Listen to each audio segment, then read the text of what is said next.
Oh, ito mga paps, meron ako dito order na halagang 256 McDonald. Galing sa Tandansura, McDo. Pagdating doon sa may New Era, inauto-drop ni inauto-drop ni Foodpanda. Tapos nandito ako ngayon sa may sa may entrance ng New Era. Nababaka sakali na makita ko si customer, mukhang wala aabunuhan ko na lang to dahil hindi ko rin siya makontak Maganda sana kung nakontak ko yung number niya, nakuha ko yung number niya, kaso hindi ko nakuha dito ako ngayon sa New Era.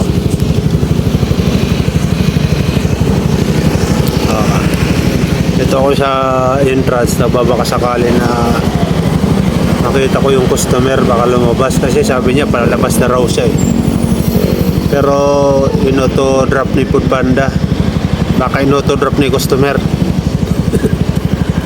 kasi wala raw siya pera sabi niya wala raw siya cash, hindi raw siya makakash in naman problema siya.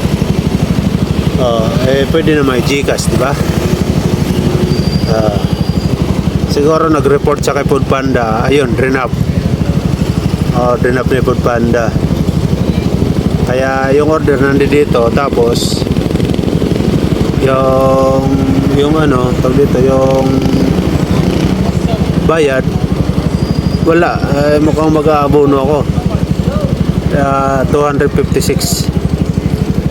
Ito siya, ito yung order niya, yan.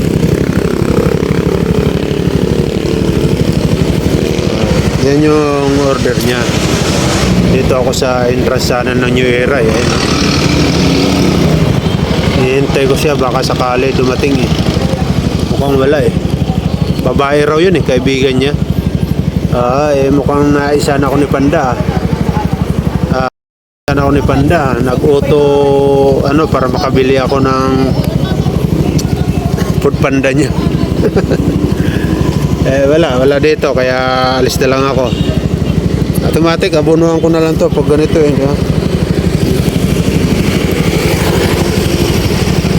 Pag mga ganito kaya na nag-auto drop si Foodpanda, ano kayang gagawin dito?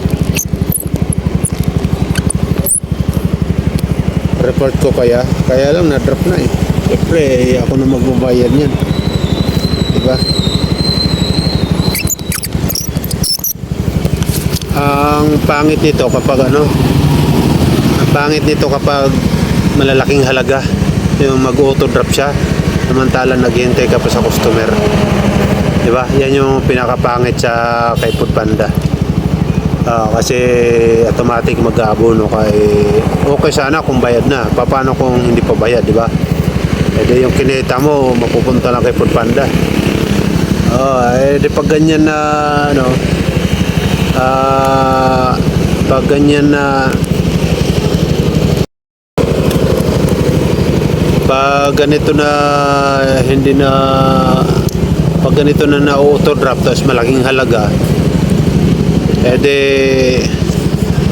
diba, pag ganitong kalalaking halaga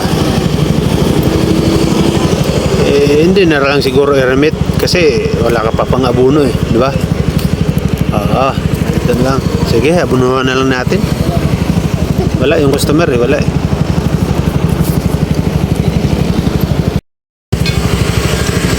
Okay guys, hindi na ako mag-aabono sa McDonald na inauto-drop ni Foodpanda kasi bininta ko na dito kay sir. Kunento ko sa kanya, tapos binili niya 256 McDonald. Pinakita ko sa kanya yung resibo at saka yung order. Ayun, binayaran niya na lang yan. Bait, di ba? Hindi na ako mag-aabono kasi ngayong unang shift ko ay nakaka 200 plus pa lang ako. Unang shift ko to 200 plus. Tapos mag-aabono ako ng 256. Paano yung panggas ko, di ba? wala na. Kaya pinipilit ko na ibenta yung na auto drop ni Foodpanda.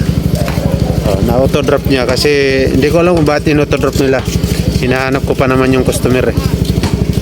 Hinihintay ko na lang na bayaran ako ni sir. Ito na si sir, ito na.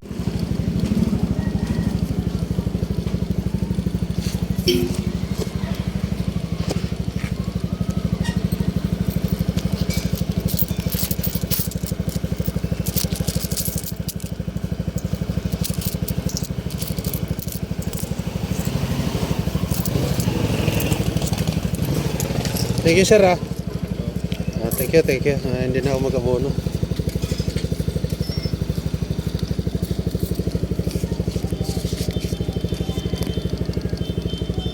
Ito guys, binayaran ako doon sa McDo. Siya rin yung customer na pumasok sa akin kung bakit na-drop yung McDo na yon habang hinihintay ko si customer. Siya. Kaya ito na lang binayaran ni sir. Di na ako mag-abono. Yeah. Okay, thank you.